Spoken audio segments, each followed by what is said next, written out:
Hello, welcome to SE Custom Designs. I want to make sure that we're recording here. So now we have, this is part 4 of making bandsaw boxes out of the various pieces of wood you have around your shop. Okay, so this was a table at some point, tabletop. Now it's into pieces. And so we have pile 1, 2, 3, 4, and 5, 6. All of which we can make bandsaw boxes. If you haven't seen my series in the past and currently, this is a bandsaw box. Basically, it's a solid block of wood where you turn it into something functional like this. This is the very first one I made. So we keep them around just because, you know, those things get special. And, you know, if you haven't been following my series, I sold most of my bandsaw boxes. Okay, so what I'm doing now is simply cleaning up the tops, specifically with this one here. The tabletop has urethane whatsoever on it, so and it has this very interesting putty that they never finished. I'm not really sure what they were going to do to make that look right, but there you go. All right, let's just get on with it. We're going to plane them down very carefully. If you haven't seen my series on this DeWalt, this is $600 plus worth of planer. It's got the knives in it, not the helix that I would like to get. That's $400. You could buy a jointer. Sorry, a planer for less than that. So at any rate, it seems to be the way to go for several reasons. One of which is if you get a nick in a knife here, there's 3 knives in there. If you get a nick in the knife, you got to then move it over a little bit, you know, and play that game, and they're just not going to be as sharp for as long. Okay. Whereas the helix, we'll get into that when we get into that. I want you to notice that my dust bag is going to go up on its own before I turn it on. That's how strong the blower in this unit is. Here we go.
All right, let's talk about a few things here.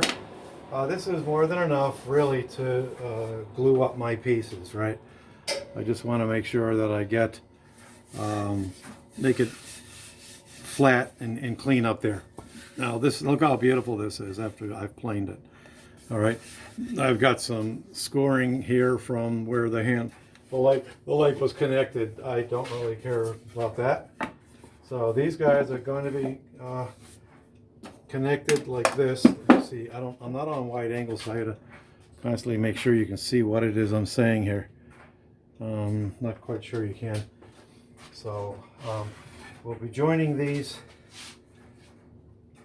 pieces together, and I was very blessed because there's a nail right there. If my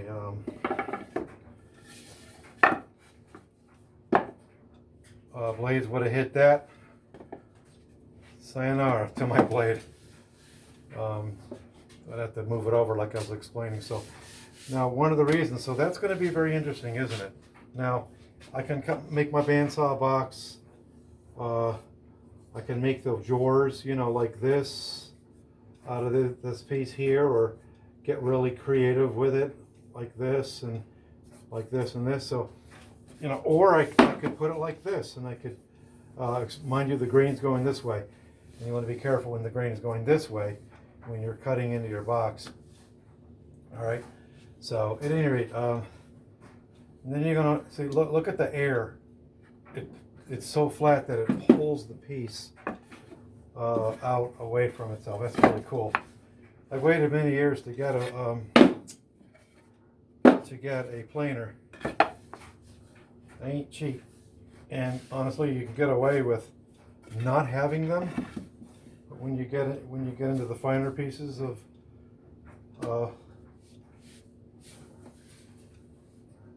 furniture and whatever things you're making, you want to do that. So this is really nice and flat.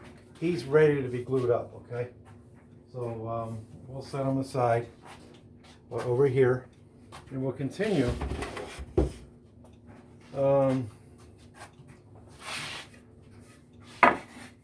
We'll continue with the other stalk. I'm not going to worry about getting him. He can be on the outside. Okay, so look at this, the shape of these guys here, you know, where we got tall on the back and smaller in the front. That can really play into the design of your bandsaw box. The beauty of making bandsaw boxes is he's going to have to be on the outside like so, because I want the plain parts to be against each other. So there you go. They're all ready to go for the most part. Okay, so we'll set him aside. That's bandsaw box number 2. Now I may cut, well, you know, that stack I just showed you in half and try to get 2 bandsaw boxes out of the deal. Okay, so now we have this tabletop that I had lying around the shop on the side of the road. I'm going to go ahead and lower the blades so I can get near. You'll notice that I was very careful with how much of the board I was taking off. You don't want to just start chomping away at the board with lots of taking off lots of material. Okay, and the reason why I feed one after the other is because that helps to reduce snipe. If you don't know what snipe is, basically it's an indentation in one side or the other when you're feeding it in or when it comes out. Basically the blade tends to go down a little bit, or you know, the wood tends to lift or drop, and it causes a little bit of a cavity called snipe. So that's why I'm putting them back to back. And here we go, let's get the next ones going.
obviously you saw I took a little bit too much off of the pine.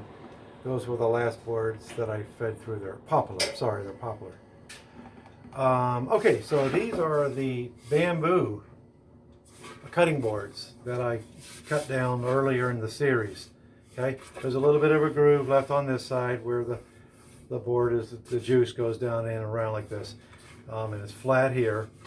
Okay, so at any rate, I had to cut it down to 13 inches. I believe that's what this is, the max is what this will take. So we want to be very careful again that we don't take too much off in the first pass. And note that I'm not so concerned with snipe. I mean, it's so small, you know, the snipe. So because I'm joining the boards up, it's really not going to be a big deal. But when I do feed one board after another, you're not getting that snipe. Okay, so let's go ahead and feed all these boards through.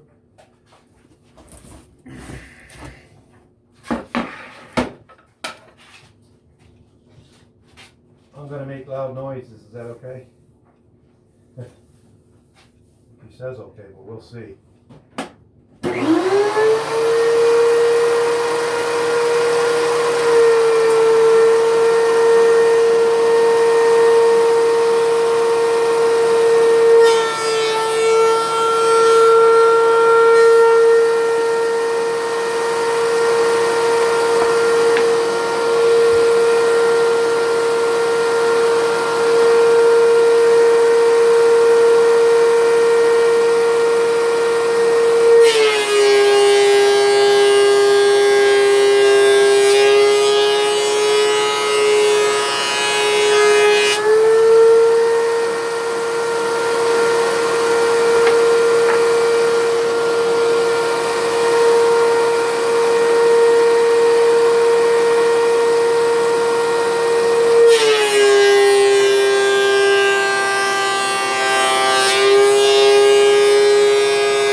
Okay, so it's amazing what you can learn when you're watching somebody else do a thing, right?